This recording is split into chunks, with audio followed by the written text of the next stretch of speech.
24-এর বুকে দাঁড়িয়ে আমরা বৈষম্য চাই না।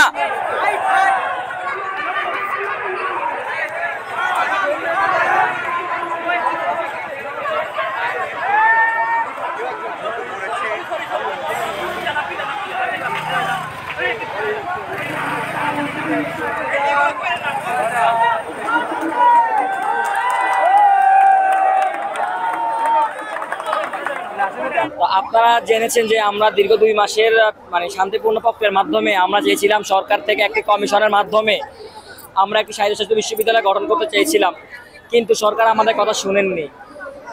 আমরা ইউসিজি, তারপর হচ্ছে আপনার ঢাকা বিশ্ববিদ্যালয় বিসি এবং আমরা শিক্ষা মন্ত্রণালয়ের কাছে গিয়েছিলাম, তাদের থেকে আমরা আশ্বস্ত হয়েছিলাম অতি দ্রুত আমাদেরকে একটি কমিশন তারা দিবেন। কিন্তু দেখা গেছে যে আমাদের শান্তিপূর্ণ যে মাধ্যমটাকে হয় তারা গ্রহণযোগ্য মনে করেননি। না করার কারণে তারা আমাদের জোরালো দাবিকে তারা না মানার কারণে আমরা 21 তারিখ এবং 23 তারিখে আমরা রাজপথে নেমেছিলাম।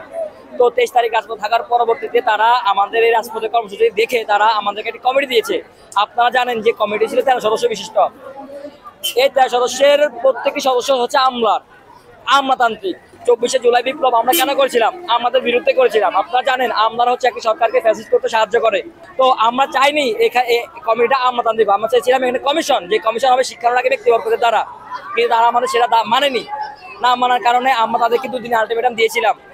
2 দিন আলটিমেটাম দেওয়ার পরবর্তীতে সরকার আমাদেরকে কোনো মতামত তারা জানায়নি, কোনো সিদ্ধান্ত তারা গ্রহণ করেনি। না করার পরবর্তীতে আজকে সকাল থেকে আপনারা জানেন দুপুর 12টা থেকে আমরা আজকে সন্ধ্যা পর্যন্ত আমরা সায়েন্স ল্যাব ব্লকেট কর্মসূচি কার্যকর করছি। আমরা সরকার জানা দিতে চাই আপনার শিক্ষার্থীদের দুর্ভোগটা বুঝুন। শিক্ষার্থী আপনার টাকায় শিক্ষার্থী চলে, দেশের টাকায় শিক্ষার্থী, আমরা পড়ালেখা করছি আপনাদের টাকায়, দেশের সম্পদের টাকা আমরা পড়ালেখা করছি।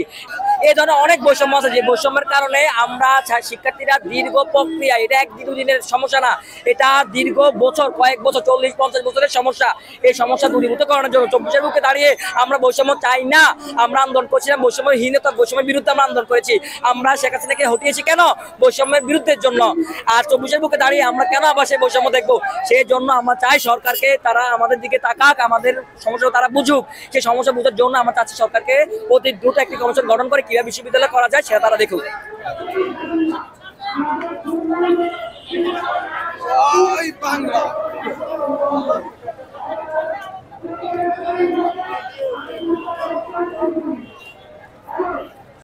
সংবাদ, ফিচার ও অনুষ্ঠানের জন্য ভিজিট করুন সংবাদ প্রকাশের ওয়েবসাইট এবং যুক্ত থাকুন ফেসবুক পেজ ও ইউটিউব চ্যানেলের সঙ্গে।